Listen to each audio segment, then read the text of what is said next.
Here's your allowance, Sonny. Make it last, because you're not going to get any more till next month. Well, if there's a line a mile deep of people that need treatment, you're going to have to figure out who gets treated and who doesn't. You can't just take on insurmountable debts. People are going to have to manage their money just like you and I do at home. And when they get their government allowance of money, what does it do? It actually forces you and me to turn on one another. That's the sickest, most insidious part of all of this. It forces you and me to actually compete with each other for a doctor's time and attention.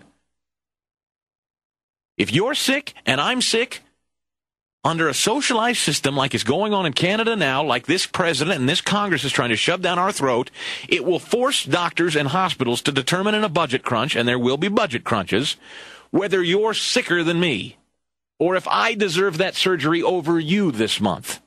Is that where we wish to head? It's this simple. It does not have to be complicated or nuanced. It is this simple to understand. 800-449-8255. Chris Stigall in for Michael Savage on the Savage Nation. Savage.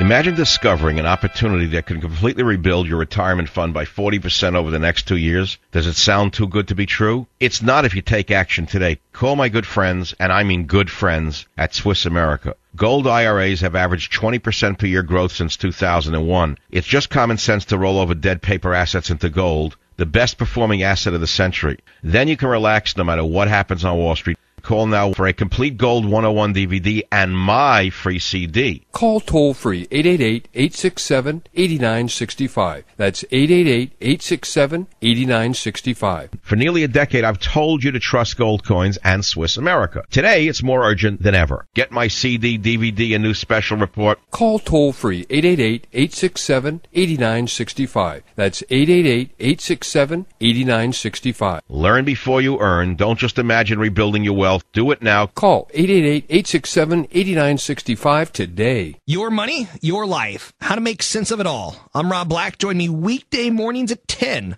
on Talk 910 KNEW.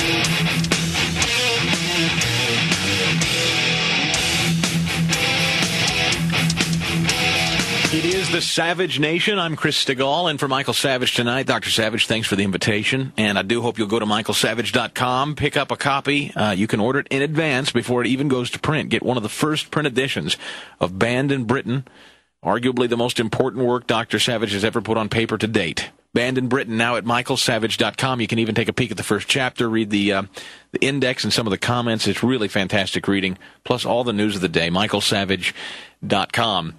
This, I'm surprised, was allowed to be released. The Centers for Disease Control today and Prevention, that is a government agency, is it not? Right? CDC? They just released news today. The Associated Press reporting U.S. life expectancy has risen to a new high, now standing at 78 years old, according to the government. The increase is due to falling death rates in almost all leading causes of death. Well, thank God, then, Barack Obama and Congress are going to do something about our health care system. This is bad timing. I can't believe the CDC was allowed to release this. How about it? The death rate, the life expectancy in the country has just risen to a new high. The nation's infant mortality rate rose slightly in 2007, but the rise was not statistically significant. It's been about the same level for several years. It's not a shock. Medical care improvements can improve infant survival, but it also means some troubled pregnancies now make it to infancy before death. So in other words, our medicine is so advanced, women are carrying children that actually end up dying once born. Well, if Barack Obama gets his way, as he voted in the state legislature, he would have seen to it they'd have been need to waste any time. And then there's this problem of the increased population of elderly. It's likely the increase will hold up, they say, because the growing number of elderly increases in the country. That's a real problem. You've got all these babies that are coming out of troubled pregnancies and being born, and then you've got all these old folks sticking around. I start shaving that off. 800-449-8255. Let's go to Karen in North Carolina. Karen, I'm Chris, and for Dr. Savage tonight. Welcome to the Savage Nation. Hey, Chris. Thank you for taking my call. Thank you. I don't think we'll have to worry about that life expectancy staying up high for long. Maybe not. What's on your mind? I have been a self-employed hairdresser for 15 years, and at no point have I ever had health insurance provided for me because I work for myself. If I want it, I buy it myself. And I have had it for some periods on and off, and right now I don't have it. But it has never crossed my mind that the government should take care of my health. Now, Karen, you're a perfect example of someone I would love to talk to. You are counted, and there are millions of people like you, Karen. You're counted as one of the 50 million people that are uninsured in this country. And, Karen, I have insurance. I have a private plan I buy for my family and me. It's quite affordable for all 5 members of my family, including me. But, Karen, shouldn't I feel guilty? Shouldn't I do something for you, Karen? You've just told me here you're a small business owner and you don't have health insurance. Karen, what should I do for you? Not a thing. It's not your job. It's my family's job to take care of my family. I mean, am I crazy for believing that way? But, we're being led to believe, Karen, the only reason you don't have it is because you can't afford it. Is that true? You just can't afford it, and isn't it sad? And shouldn't we help, Karen? Because don't we all need... What if you get sick, Karen? What if you get sick? And I go to the doctor and pay for it. I mean, I've never believed that the government should hand anyone anything. You work for what you want in this country. I'm so frustrated, and I'm 33 years old. I feel like I've aged 20 years in the last 8 months. I got tired of hearing how I should feel bad, or like you said, people should feel bad for me because I don't have health insurance. Well, I also am in school full-time. I'm going to nursing school, and now I'm worried about that. I mean, am I going to have a job that's going to pay me $8 an hour by the time Obama finishes with it? Karen, you hang in there. You hang tough. I'm sure glad you called. Karen is a great example. She is probably representative of the biggest chunk of people you keep hearing thrown around, sans the illegals, who are also counted. But you have just heard a picture-perfect example of this statistic. The vast majority of us are insured or have the ability to get insurance or medical care if we need it. The vast majority of us. I'm talking up in the 80th percentile. And those of us that don't have it, most of them are Karen. Most of them are Karen. And yes, I know you can find, and they're within earshot of this show right now, is a sad sack story. You can find it with anything.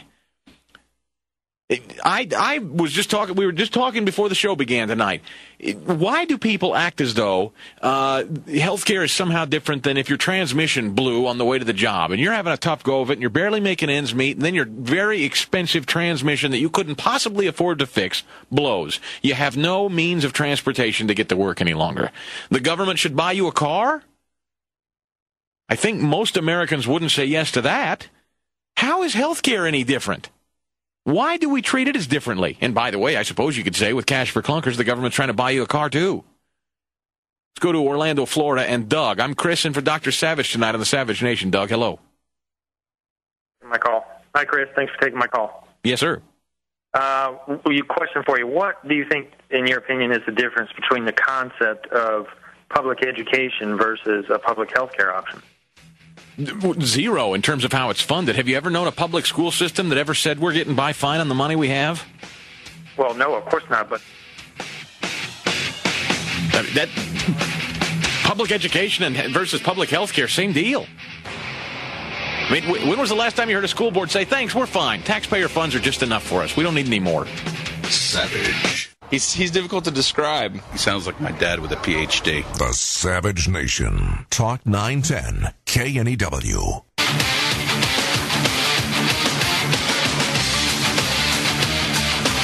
This is the Savage Nation. Chris Stigall and for Dr. Savage tonight. And thank you, Michael, for the invitation. The book Banned in Britain, first edition. You want your copy, michaelsavage.com, where you can not only order it in advance. It's Michael's latest work and probably his most important, at least in my opinion, if you value your freedoms, your liberties, your freedom of speech, not just in this country. But now it's an international phenomenon. American talk show hosts, who thought, at least one so far that we know, banned in another country, likened to terrorists,